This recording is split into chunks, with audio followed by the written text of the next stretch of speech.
Welcome to Ulango, the best minutes of your day with Bill and Krista. Never miss an episode. Please subscribe. And also, if you find this a useful video, please share with your English speaking friends.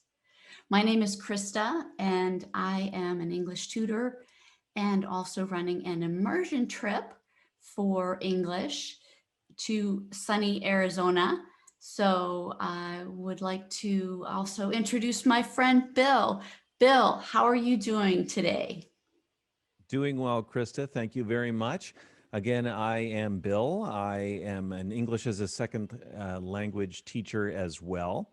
And I write a newsletter called Winning English, dealing with English as a second language and vocabulary, sayings, idioms, all kinds of things. So hopefully you can subscribe to that as well. But for today, we are going to be getting into some of those sayings and idioms, but from a very specific source. What is that, Krista? It's the Bible, and you would never think of the Bible necessarily as the root of some of the phrases that we often hear in English. Uh, the first one that comes to mind is to wash your hands of the matter. And it means to basically absolve your responsibility, meaning you don't take any responsibility or distance yourself from any possible blame or outcome. This comes from Matthew 27:24 in the NIV. Pilate saw that he wasn't going to get anywhere and that a riot was developing. I'm sure you remember this scene. Uh, so he sent for a bowl of water and washed his hands before the crowd, saying, I am innocent of this man's blood. The responsibility is yours. So wash your hands of the matter, biblical in basis. And when I think of wash your hands of the matter, I think of exactly that. You know, I'm not responsible for this. I'm basically saying you do whatever you want to do, and I take no liability or responsibility. So wash your hands of the matter. Bill, can you think of a particular um, way to use wash your hands of the matter? Well, I think this one actually is good in so many situations. It sounds a little formal, maybe a little poetic to say, wash your hands of the matter. That's appropriate, giving the source material, right, which tends to be very formal. But you can use this really in any setting, business, formal, casual, and people will understand what you're saying. They might or might not get that it came from the Bible, but they will understand what you're saying when you say you are washing your hands of the matter. Yeah. And in a regular setting, if something happens, like, say, I don't necessarily agree with my friend that um, that we should do a certain thing, like, I don't know, um, buy a certain item or go a certain place, then I could say, well, that's fine. I'm not necessarily interested in buying that, but I wash my hands of the matter, and whatever will be, will be. So that is an example of using wash your hands as the matter of the matter. So And yeah. usually, you're feeling a sense of disgust too. You're just like, ugh, Mm-hmm. I am so done with this. Right. And Mm-hmm. you're walking away from it. Right. Mm-hmm. Now, turning to another one, this one's from the book of Daniel. It's, I can read the writing on the wall. Okay, what would that mean? If there's writing on the wall, it probably seems pretty obvious. Well, this comes from a story in where the king of Babylon, some writing magically appeared on the wall, but he could not read it. He couldn't read this writing. He didn't know what it meant. So he had to go and get some experts and figure it out. And, eventually he really wasn't able to read it and really understand what was going on, which was bad for him because down he goes. But if you can read the writing on the wall, it's good because you can read the magical writing, you understand what's going on, and you can act appropriately. So if you say, I can read the writing on the wall, it means that you get it and you can do what needs to be done. So, Krista, you have any thoughts on times that you had to read the writing on the wall and make some changes? Yes. For example, my son may have made a mistake that I can see. As often parents, we can see what's going on, but young people may not be able to tell what's going on. And I can foresee that maybe that wasn't the best decision. So I can read the writing on the wall that this decision maybe wasn't the best one for him. So I can foresee, because I have wisdom and I'm a little bit older and more experienced and mature, that that decision was maybe not the best one. And I can read the writing on the wall that it's going to be a little bit of a disaster. So there's an example of I can read the writing on the wall. Do you have anything else that comes to mind, Bill? Yeah, I always think of this one in terms of office politics. Mm. Sometimes you really are advocating for something at your place of work, and other people are opposing you. And you know what? Comes down to the point where one person has to win. And you might look at the direction the politics is going. Maybe the vice president likes the other person's idea more. You might think to yourself, or even say to an ally, I can see the writing on the wall. If I keep pushing this, I'm just going to get in trouble with people. So I'm just going to let it go. So office politics is another place. Mhm. And I think what you said there is key about being able to let it go. I just have to absolve myself to just let whatever may be to be. So, all Yeah. right, another And one hopefully, that, right. yeah. Go ahead. Yeah. Hopefully you won't have to bite the dust. Right. Yes. And bite the dust is another one that comes from the Bible. And it means, you know, I, that you are going to, basically wish your enemies to die or otherwise fail. So you might say that person is really terrible and I just wish they would bite the dust. And this one comes from Psalms 107. They reeled and staggered like drunkards. Um, Seven, I'm sorry, it was Psalms 72, 9. And the verse is, may desert tribes bow down before him and his enemies lick the dust. So Yeah. that's another really visual way of, if somebody falls over in death, then you're hoping that they fall down flat and die. So it's very, you may think of the song, Another One Bites the Dust by Queen, that is, a use of this, and it just means another one died. Another one is, stopped existing. Do you have any That's thoughts on that exactly one? what I was. Yep. That song, it makes me think of another saying, you stole my thunder, which is to say, I was going to talk about that song and you got to it. So I'm jealous now that you talked about that.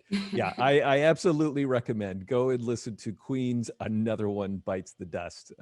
And I have to be honest, I had no idea that that came from as a reference to a Bible phrase. I just thought it meant what it meant. So at least for me, I think it's a perfect example of how I have used this saying all my life. I have sang along to a song for most of my life and had no idea that that's where it came from. Hmm. So yeah, another one bites the dust, or Yeah. just bites the dust. Yeah. Yes. Exactly. And So I that, guess we have. Go ahead. knowing that you've heard it all the time and sang that song and used it all the time, you must be at your wits end, which is another saying that comes from the Bible. Bill, will you explain that one? Absolutely. I am at my wits' end that I did not know this.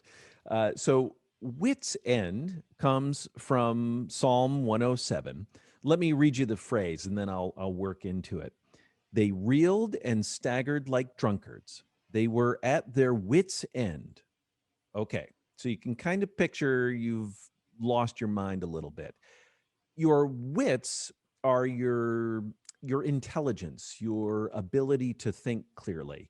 And if you get to the end of those wits, you are at the end of that ability. Maybe you're very emotional or you're just shutting down, right? You're at your wits end. Sometimes you just get very angry when you're at your wits end. So you will hear people say this all the time. I'm at my wits end. You'll hear it at work, you'll hear it in personal life. And I have to say, I didn't know it came from the Bible. So, any other examples, Krista? Wits end. Well, I think of a recent situation that came up with me, and there is a friend who absolutely loves to travel. And she used to be a travel agent. She goes on these wonderful trips all the time. And I'm hearing about them all the time and wish that I could go on these trips. And I'm so tired of hearing about these trips that I'm at my wits' end, which basically means I'm tired of it. I don't want to hear it anymore. I'm at my wits' end of hearing about bragging about going to different, exotic locations. So it, That it can makes be, perfect sense to me. yeah. I often So, think of kids too, right? So little kids, especially, mm-hmm, will make you be at your wits' end, right? They mm-hmm, just push and they demand mm-hmm, to the point where you're just at your wits' end. I think of that mm-hmm. as well. Yeah, yeah. Well, I want to remind everybody to like, share, and subscribe these episodes. Um, Bill, I have a little bit of a surprise for you. Oh, Would you be willing to have a contest on making up a little story using these phrases like we've done before with some of our other phrases? oh, I'm up for a challenge. All Who's going right. first? Can I put you on the spot? Perhaps you're very good at storytelling. Absolutely. Well, I appreciate that. Thank you. Uh, Boy, I guess again, I just come up with a story, like from work. I've been working on this project for a year, and I have tried everything to convince management that this is the direction to go. But of course, I'm not the only one who's working with management to accomplish this. And you know what? They won. They won. I've tried everything. I've tried to be persuasive. I've tried to give evidence. I've tried to tell them this is the way the business should go. But you know what? I'm at my wits' end. I can see the writing on the wall. Things aren't going to go my direction. So you know what? I'm just going to wash my hands of the matter, and I might even leave the company. That might not be smart. I might bite the dust, right? Because I kind of need that money to eat. But again, I'm at my wits' end. So Great that's my story. story. That's your story, and you're sticking to it. It is. What do you have? Okay. Well, when I thought of what you said about being at wit's end with your children, I have a little story about when my kids were young. So they, oh my gosh, they would do things like one of the times that uh, the younger brother was angry with the older brother, he put some really gross concoction in the shampoo bottle.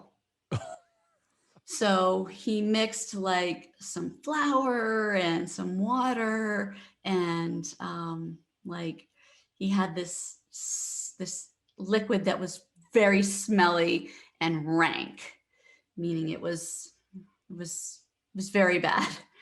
Just And he put gross. that Yeah. shampoo, that gross shampoo bottle, in his brother's bathroom, thinking that he would eventually take that shampoo bottle and wash his hair with the gross concoction.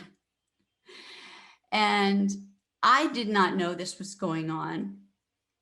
So I could not read the writing on the wall. Although I knew they were a little upset with each other, I had no idea that this would transpire, that it would get to this level.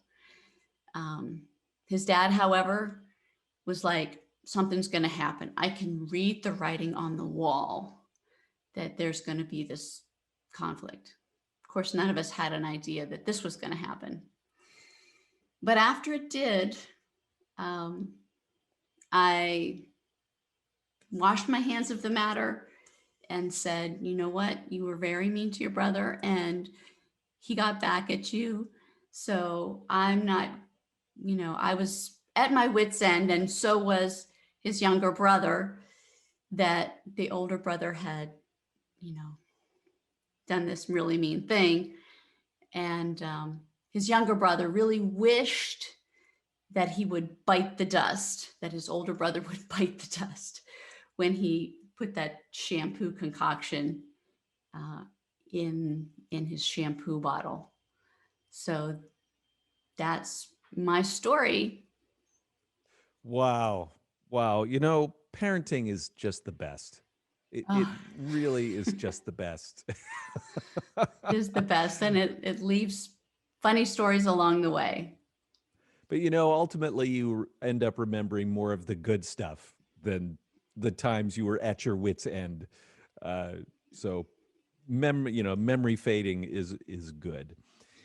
So these were just four representative examples. I have to tell you, there are dozens of examples of common sayings and idioms coming from the Bible, people using them every day, and usually not even realizing it. If you Mhm. can think of one, we'd like to hear from you. Please, down in the comments, put your example, give us the example, maybe a little bit of explanation. We'd love to hear from you. And if you do that, we've got a little something for you. Krista, what's that? Yes, the winner will get a free half-hour session to practice English with me, have some conversation, and I can give you tips and tricks on how to understand some of these slang and idiom phrases that come up in the English language and help you perfect your English. So, and then you have your newsletter, and tell us a little bit about that. I will. I just want to say we're going to pick our favorite though. It's not everybody who comments, right? So Crystal, Sure. can't be online, 24 hours a day, 7 days a week. So we'll Right. we'll pick our favorite and then go from there. And yes, I do ask if you wouldn't mind, please go over to winningenglish.substack.com. That's where you can find my posts, which comes as an email newsletter, or you can read it online. Give it a look over. If you like it, I do ask, please subscribe. That would be really wonderful.